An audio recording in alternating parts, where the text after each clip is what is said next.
हरिओम मित्रों, ज्ञान मंत्र में आप सभी का हार्दिक अभिनंदन है। मित्रों, आज के इस वीडियो में हम आपको राशियों के संबंध में कुछ बातें बताएंगे। और जैसा कि वर्ष के शुरुआत में हमने 6 राशियों के बारे में कुछ जानकारी दी थी, और ये जो जानकारी हमने दी थी तो कुछ पांचांग और ग्रहों के गणना के अनुसार जानकारी होती है।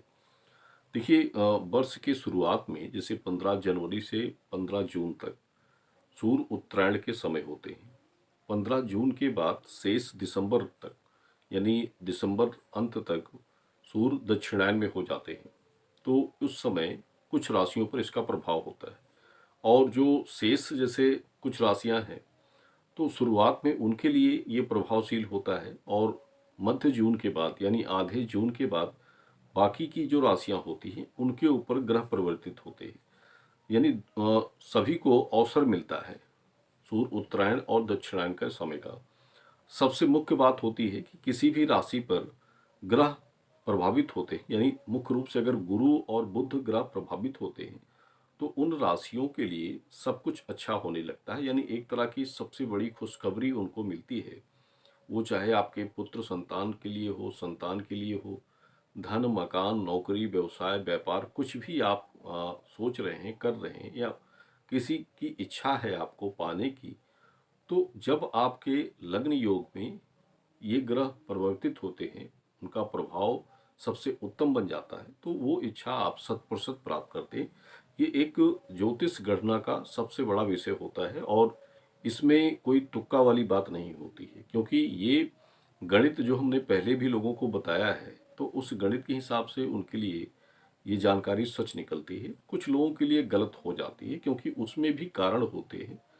कारण होने का एक मकसद ये होता है, जैसे अगर आप खास तौर से संतान के विषय के लिए देखते हैं, तो गर्भ धारण करने के समय का भी सबसे बड़ा महत्व होता है कि जब आप किसी भी संतान के लिए कंसीव कर रहे हैं तो उसमें प्रभावित ग्रह आपके ऊपर क्या बन रहे हैं, यानी पति हो या पत्नी हो, तो उनके ऊपर उस दशा के हिसाब से, जैसे उनकी व्यक्तिगत रूप से कुंडली जैसे देखी जाती है, जन्म तिथि देखी जाती है, तो उसमें उस समय उस माह में जब आपने कंसीव किया तो उसमें ग्रह किस दशा के स्थिति के अनुसार थे, और वही ग्रह आपको किस तरह के संतान के योग आपके लिए बनते हैं, तो उस ग्रहों के अनुसार ही आपको उस सुख को प्राप्त आप करते हैं जो योग आपके लिए उस समय था।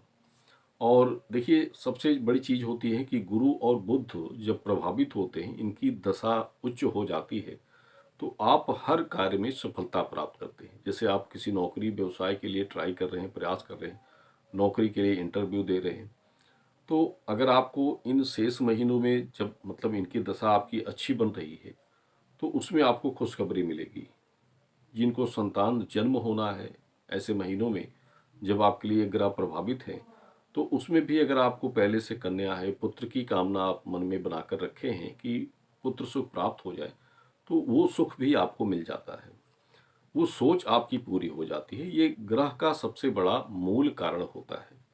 और खास तौर से बता दें तो ये पति के लिए, संतान के विषय की बात करें तो पति के ग्रह से ज्यादा प्रभावित होते हैं। यानी पति का ग्रह लग्न योग, देखिए लग्न योग जो होता है दो राशि से बनता है। पहला तो लग्न राशि होती है, दूसरा चंद्र राशि होती है। चंद्रमा जहां भी आपके लग्न में होंगे वो आपकी चंद्र राशि, यानी वही आपकी राशि मानी जाती है। जिस राशि से आप अपने आप को बताते हैं कि हमारी राशि ये है, तो उस राशि का स्वामी जो होगा, चंद्र स्थान जहां होगा वही राशि आपकी होती है। उस अंक का स्वामी जो बनता है वही आपकी राशि होगी। मुख्य रूप से लग्न ज्यादा प्रभावशाली प्रभावशाली होता है। लग्न में जो स्वामी बनते हैं, जो अंक होते हैं, तो वो ज़्यादा प्रभावशाली होते हैं। लेकिन आमतौर पर ये जानकारियाँ चंद्र के अनुसार, यानी उसकी दशा के अनुसार, राशि के अनुसार बताई जाती है। देखिए, इसमें बहुत सी मूल बातें होती हैं, और इसको समझा पाना, बता पाना, यानी बहुत समय लग जाता है, और कुछ लोग समझ भी नहीं पाते। देखिए, हम इस वीडियो में आपको उन 7 राशियों के बारे में बता दें जिनके लिए मध्य जून से लेकर दिसंबर तक ज़्यादा अच्छा समय रहेगा, और आप हर कामना इच्छा को इसमें प्राप्त कर पाएंगे। और इसमें मुख्य रूप से जैसे बात करें तो जून, अगस्त, सितंबर और लास्ट नवंबर, दिसंबर, ये महीने ज़्यादा प्रभावशाली बनते हैं, और इसमें आप हर क्षेत्र की सफलता आप इसमें प्राप्त करेंगे। पुत्र हो, संतान हो, धन हो, मकान हो या फिर विवाह का योग हो, कुछ भी हो, तो इसमें जो भी आपके काम रुके हुए हैं, उसमें भी आप सफलता प्राप्त करेंगे। आपको एक अच्छी खुशी मिलेगी। इनमें 7 राशियों के नाम हम आपको बता दे रहे हैं और वो 7 राशियाँ इनके लिए अच्छा समय होगा।